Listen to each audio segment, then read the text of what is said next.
Olá, pessoal! Está no ar mais um episódio do podcast A IPC Explica.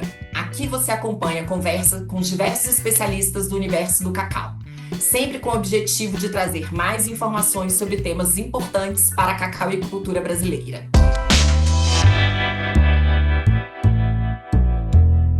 Eu sou Ana Paula Lozzi, presidente executiva da IPC, e hoje o tema do nosso episódio é gestão das propriedades de cacau. E nada melhor do que conversar com quem atua com esse assunto na prática do dia a dia, apoiando os produtores rurais. Nosso convidado é Aloysio Júnior, coordenador de assistência técnica e gerencial do Senar Bahia. Seja muito bem-vindo, Aloysio. Olá, Ana. Prazer estar aqui, de falar de um tema tão importante, imprescindível, aí, quando o cacauicultor pensa em ter sucesso, né, em sua atividade. Muito bacana. Então vamos Muito começar da obrigado forma mais por nos convidar. ótimo. É um prazer ter você aqui com a gente. O Senar e a FAEB, a CNA são sempre grandes parceiros aqui da IPC. E a gente vai começar da forma mais simples possível. É você explicar para o produtor o que significa gestão de uma propriedade rural. A gestão, ela consiste em se fazer uma leitura do passado e do presente da propriedade e se elaborar um diagnóstico para entender a fundo como é que está a saúde financeira, econômica dessa propriedade, as questões técnicas também, obviamente. A partir desse diagnóstico, pontuar questões positivas, favoráveis, negativas também, identificar o potencial dessa propriedade para se saber a partir daí o que pode ser feito, né, para o produtor expandir o seu negócio, expandir, enfim, ter mais lucro na sua atividade.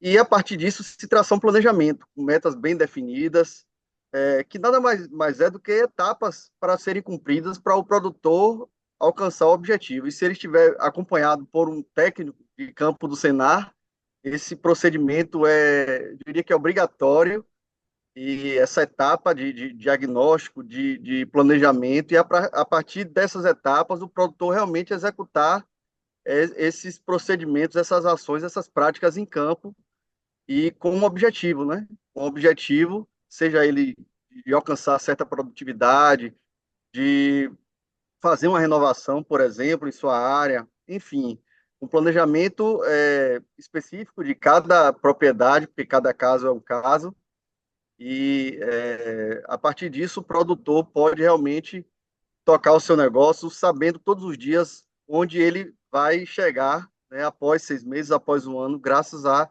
essa questão do planejamento. Muito bacana isso que você falou de planejamento. E o que você diria para o produtor que é tão importante ter uma gestão, né? E uma gestão, pelo que eu estou entendendo, de preferência com muita orientação, né? Mas por que é importante isso? Ana, eu digo sempre que nós do Senar não pensamos que o produtor deve se tornar um expert em gestão, né, em um mês, em 2 meses. O que a gente quer é que o produtor enxergue de forma clara o seu negócio, como é que está a saúde financeira do seu negócio, que ele comece a enxergar o seu negócio como uma empresa, certo? Que ele realmente se torne um profissional, um empresário, e por isso a gente implementa a gestão nas propriedades, certo?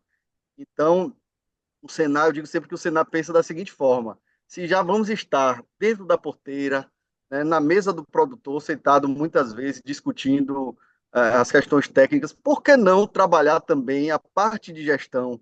Por que não esclarecer essas questões ao produtor e levar ao produtor aprendizado também, conceitos de gestão, certo? Para aquele produtor que se interessa mais nesse assunto, ele vai poder aprofundar sim e se tornar um bom administrador com esse trabalho que o técnico de campo faz.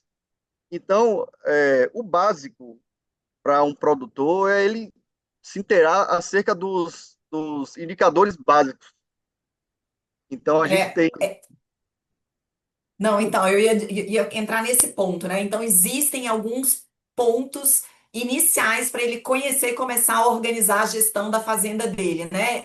Vamos tentar trazer para o produtor quais seriam esses principais pontos? certo.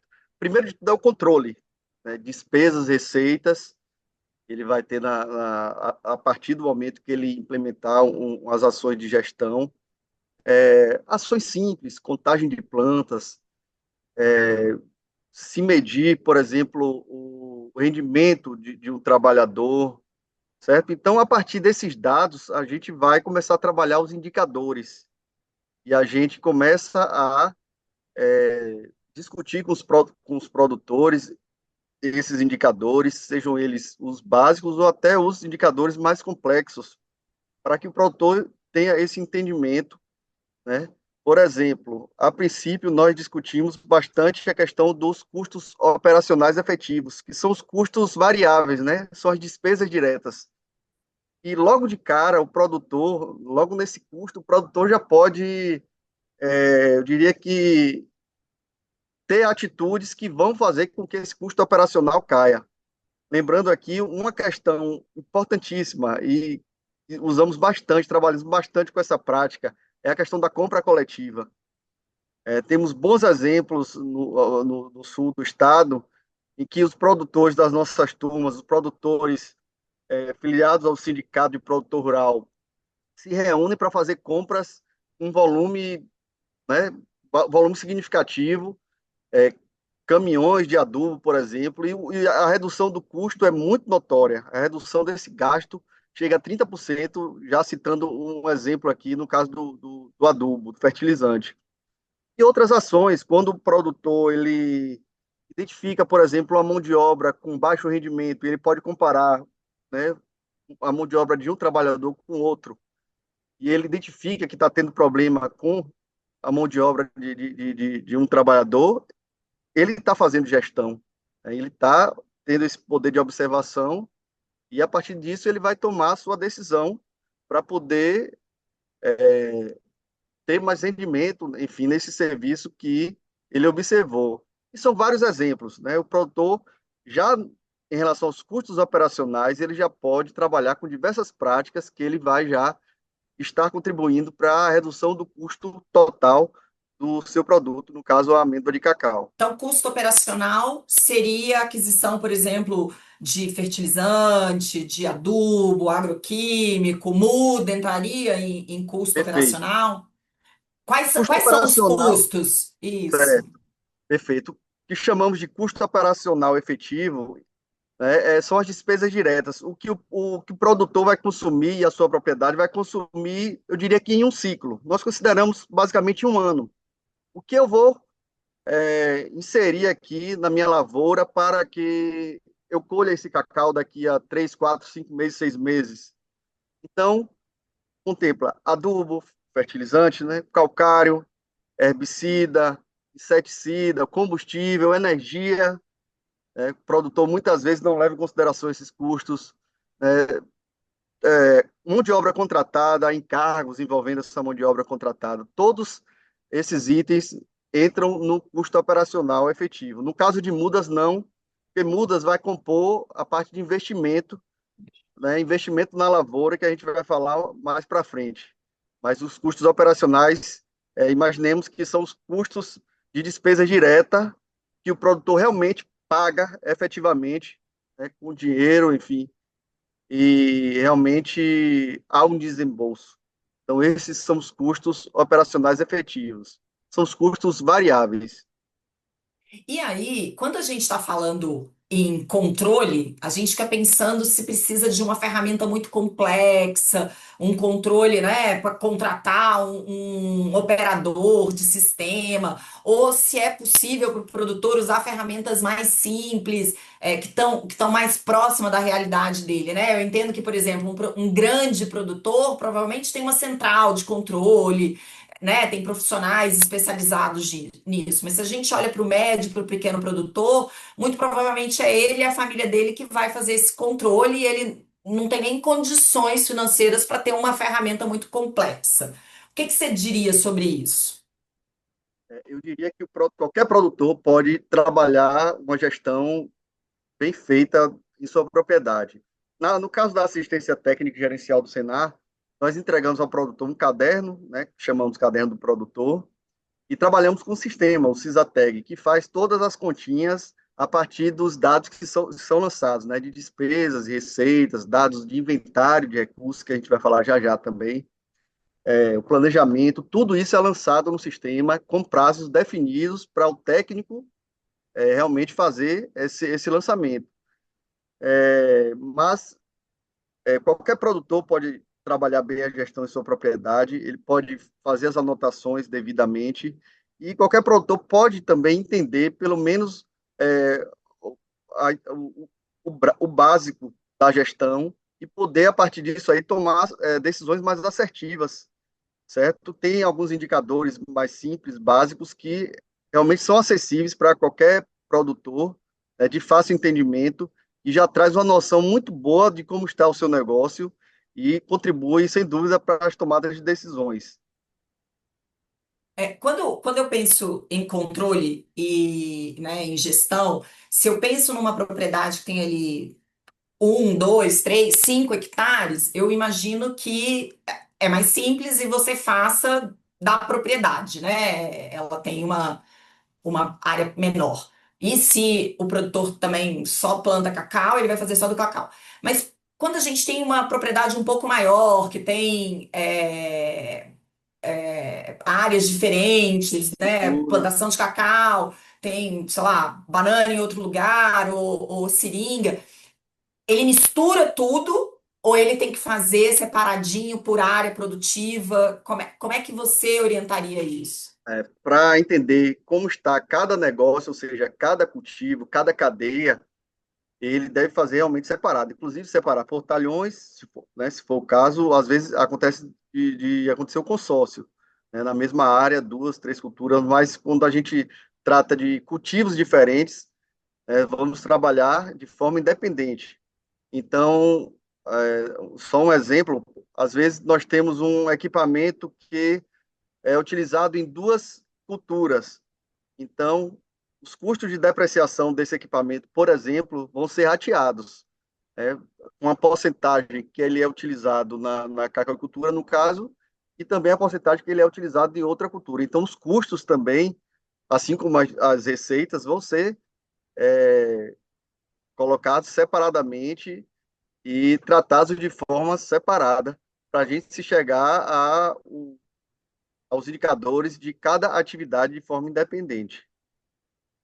Então você diria que todo esse planejamento, né? Que você tem um diagnóstico, não adianta também você querer fazer gestão e controle se você não teve esse diagnóstico primeiro.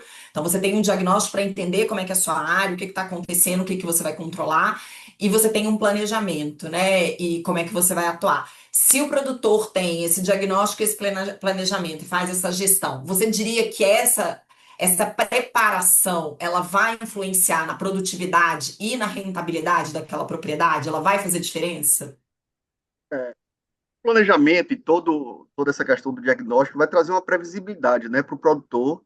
Ele vai ter uma noção muito boa do recurso que ele vai alocar para as práticas dali para frente. Ele vai ter a noção dos equipamentos, da mão de obra que ele vai precisar para executar aquelas funções. Então, assim, é essencial que isso seja feito para o produtor realmente dar os passos firmes, né, com pés no chão e sabendo onde ele vai chegar.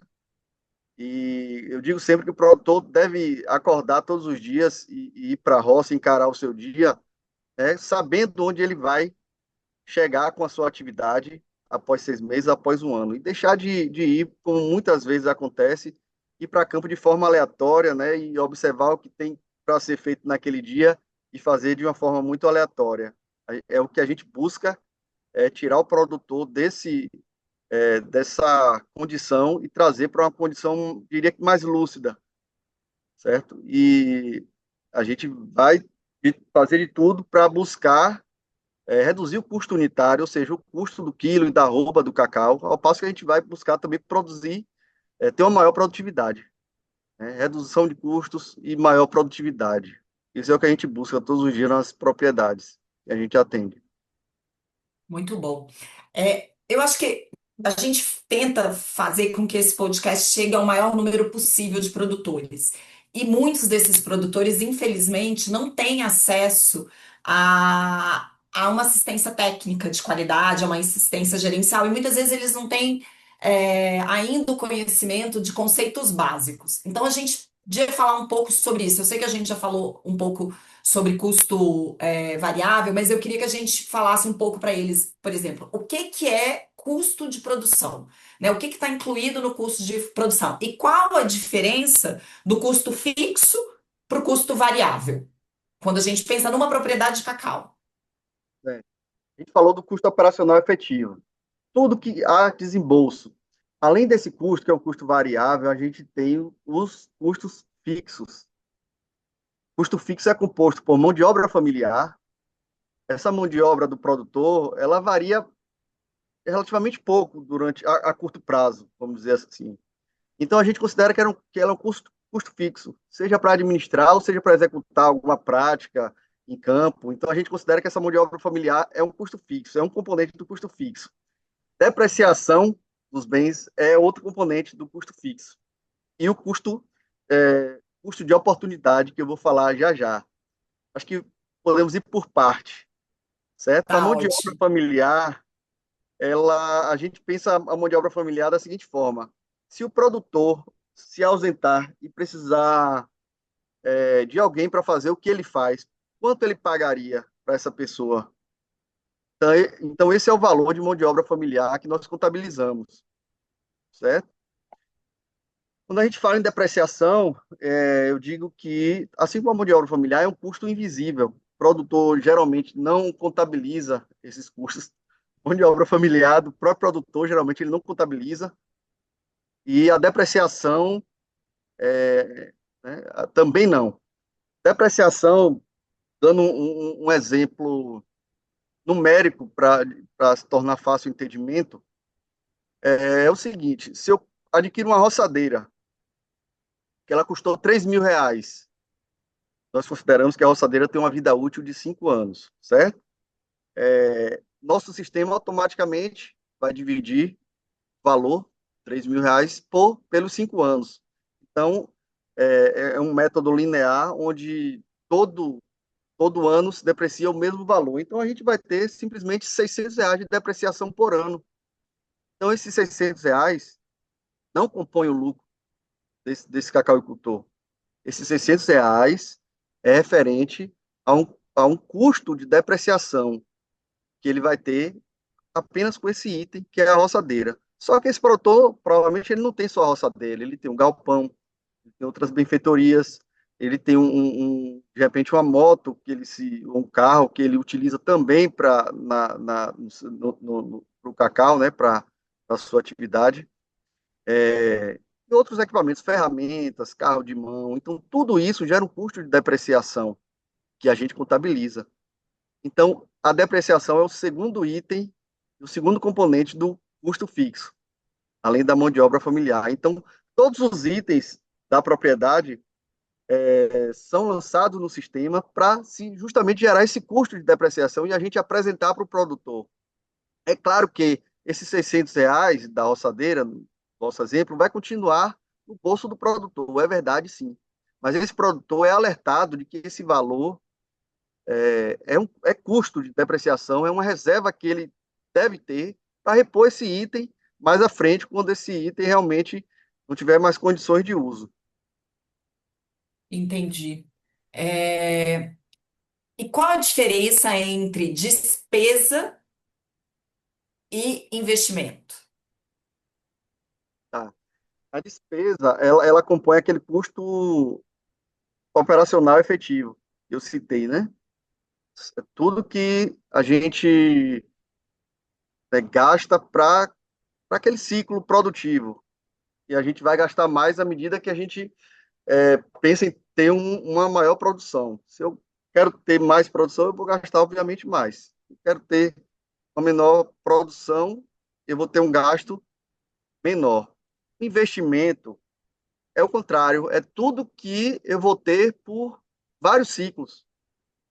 Então, se eu implanto uma lavoura, se eu implanto a minha lavoura de cacau, eu vou estar investindo, vou estar aumentando meu patrimônio, eu vou estar investindo esse valor na minha lavoura, assim como os equipamentos.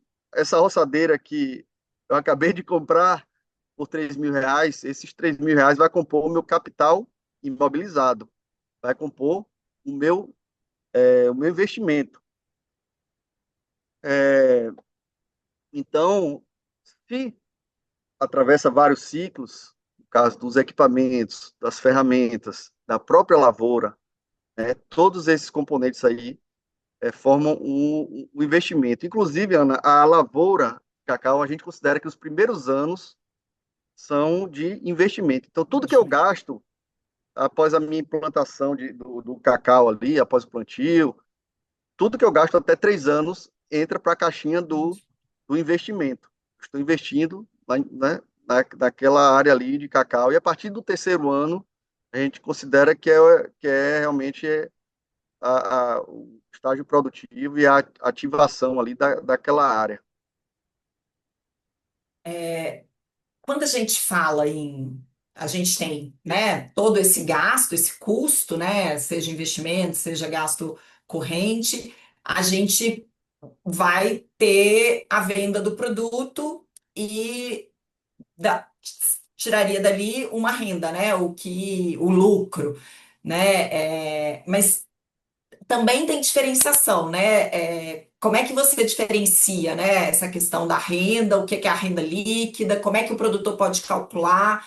É, ele precisa entender qual é o custo de produção dele, né? Então, toda essa questão da despesa, do investimento, é para ele entender qual é o custo de produção dele para ele poder descobrir qual foi a renda dele, né? Porque nem sempre, eu brinco muito isso, que nem sempre vender o cacau num preço muito bom significa que você está ganhando muito dinheiro, porque se você não controlou ali qual foi o seu custo pode ter sido muito próximo ou igual ao que você recebeu, né? Então, é aí que ele vai saber, né, se o preço tá Perfeito. bom ou não, né? Eu diria até que em alguns poucos casos, pouquíssimos casos, até a produtividade, às vezes, distancia o produtor do ótimo econômico. Então, o produtor tem que ter muito cuidado com essa questão de repente, elevar muito custo e elevar o preço unitário do seu produto. Para o produtor saber o que ele vai ter de lucro realmente, ele tem que entender de cada custo desses que eu falei. Já falamos do custo operacional, que são as despesas diretas. Eu falei da mão de obra familiar, falei do custo da depreciação, que é um custo fixo também. E o terceiro componente do custo fixo é o custo de oportunidade. Eu diria que o custo de oportunidade eu diria que diria que é uma remuneração que eu vou ter que ter a partir da atividade cacauicultura, certo? Uma remuneração que eu vou ter por eu ter emprestado o meu capital a essa atividade. Eu penso da seguinte forma: se eu não investisse no cacau, se eu não fizesse todos os investimentos na implantação de minha lavoura, na aquisição dos meus equipamentos, na construção de uma barcaça, e colocasse esse valor numa poupança, por exemplo, uma aplicação básica, eu teria mais ou menos 6% ao ano. Inclusive, 6% é o que a gente considera na nossa metodologia. Então, esse 6% que eu teria na poupança, eu considero que é a minha remuneração, que é a atividade que a agricultura deve me dar, no mínimo 6% de remuneração, por eu ter apostado nela, certo? Ou seja, eu vou ter que pagar todos os meus custos e o valor que sobrar deve ser maior do que esses 6% em cima do valor que eu tenho investido. Porque senão, caso contrário, eu estaria perdendo até para a poupança, certo? Então, o que é que eu busco na minha atividade? É pagar todos os custos, pagar o meu custo operacional, composto por tudo que eu desembolso, né?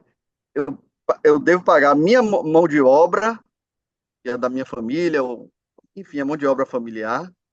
Eu devo pagar os custos de depreciação e eu devo ter uma remuneração de 6% calculado em cima de quê? Do capital que eu tenho imobilizado na minha atividade.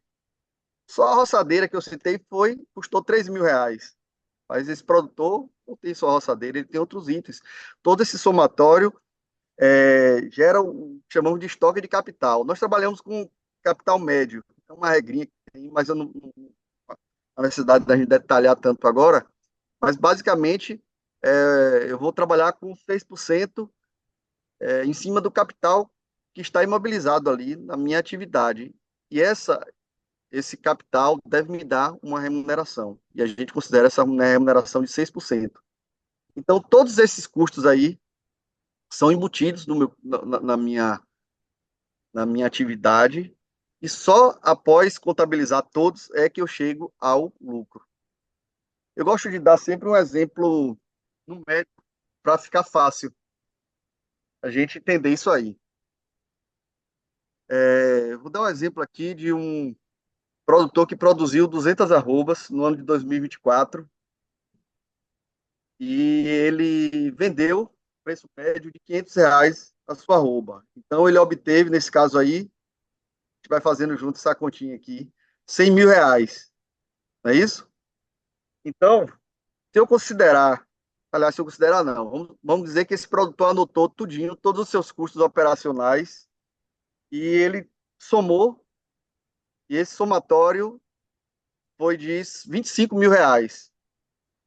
Muitos produtores pensam dessa forma que o lucro aí já é R$ 75.000. Ou seja, renda bruta menos custo operacional já é o lucro, mas não é bem assim. O que nós temos até então é a margem bruta. Eu retirei da minha renda bruta o meu custo operacional. Então eu tenho aí é, 75.000, não é isso? 100.000 menos os 25.000, eu tenho R$ 75.000 de margem bruta. Esse valor é a margem bruta.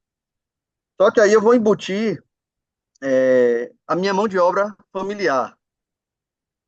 Eu vou considerar que a minha mão de obra familiar de R$ 1.500 por mês. Administrativo, mais alguma prática que esse produtor faça. E aí vai dar 18.000 no ano. Não é isso?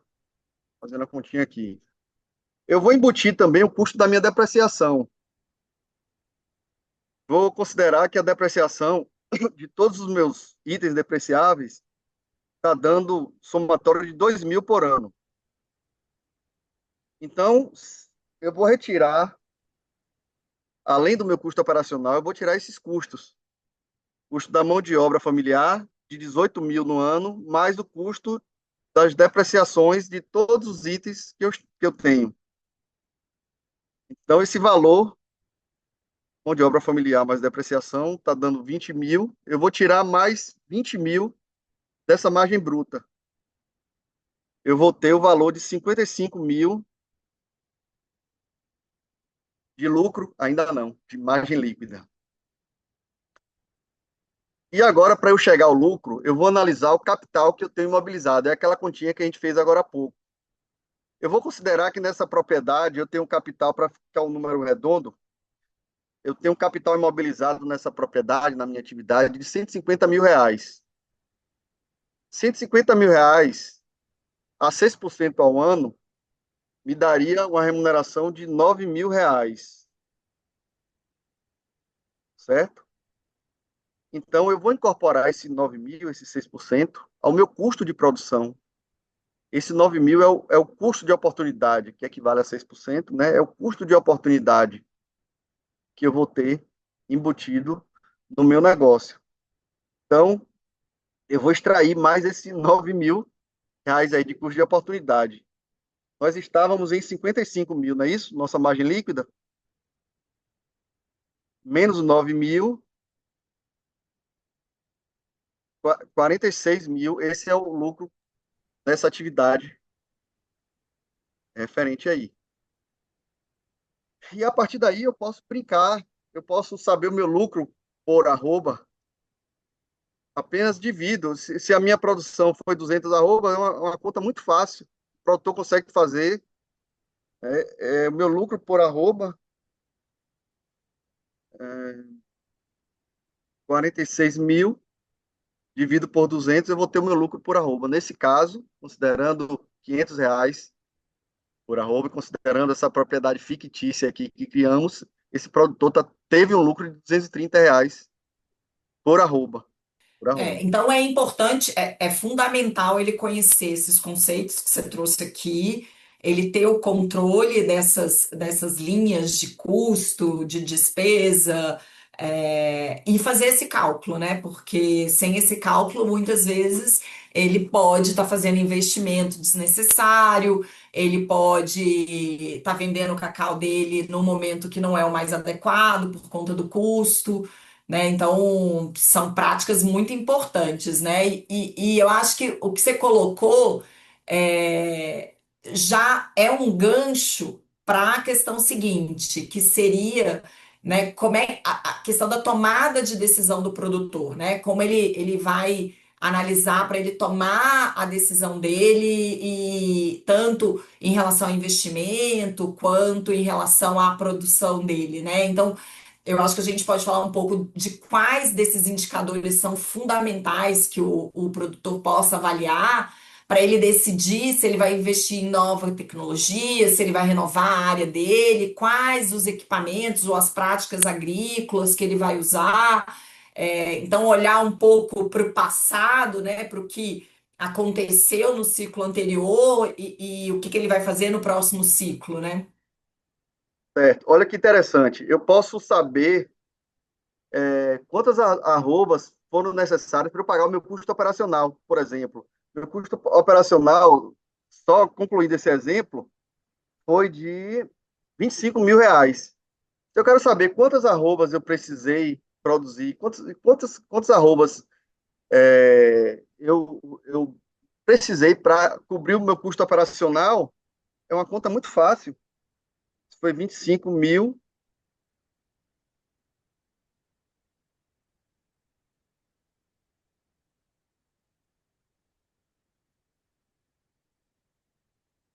dividido pelo o meu valor da arroba. Então, nesse nosso exemplo, foram necessárias 50 arrobas de cacau para eu cobrir o meu custo operacional. Então, fazendo essa leitura, o técnico, junto com o produtor, ele vai tomar decisões mais assertivas. O produtor, muitas vezes, está gastando muito, está tendo um custo operacional muito alto, por exemplo. E aí, diversas estratégias podem ser utilizadas para o produtor reduzir esses custos, analisar as práticas de combate a pragas, por exemplo. Muitas vezes o produtor compra um produto muito caro, quando se tem um similar que também traz bom resultado. O produtor muitas vezes aplica no momento errado e erra também no momento da repetição, da aplicação. Tem uma prática hoje em dia que a gente busca utilizar bastante, que é a despiolha, na substituição da desbrota. Essa prática contribui também bem para a redução de custos. Então, assim, é uma série de ações que podem ser feitas para diminuir os custos, nesse caso aí, os custos operacionais. Da mesma forma, os bens a serem adquiridos, tem que ser feita também uma análise se esse bem ou se esse maquinário, enfim, vai ser realmente utilizado de forma plena ou se vai ficar ocioso na propriedade, gerando custo de depreciação, imobilizando o capital, certo? Então, tudo isso é analisado. Se o produtor deve contratar um profissional para estar presente ali 100%, contratar via CLT, ou não, se é mais vantajoso ele trabalhar com diária, se ele pode adquirir uma máquina de quebra de cacau, por exemplo. Então, tudo isso, todas essas decisões devem estar embasadas em números, em contas. Muito bem. E aí, pensando em tudo isso, né? Se o produtor tem todos esses dados, ele consegue avaliar se investe ou não. Mas também, com essas informações, ele pode reduzir o risco dele e melhorar a tomada de decisão dele, né? Porque é informação sobre tudo que ele está fazendo dentro da propriedade, né? Então, são informações que podem ajudar demais nisso, não? Perfeito. A gente procura. esclarecer no dia a dia, em todas as visitas, realmente mergulhar nessa parte gerencial. Claro que existe resistência do produtor, a imensa maioria não tem realmente o costume de trabalhar com essa questão de gestão, de números, de se fazer conta, mas é o que a gente busca, é quebrar essa resistência no dia a dia e procurar esclarecer da melhor forma em cada visita que os nossos técnicos fazem.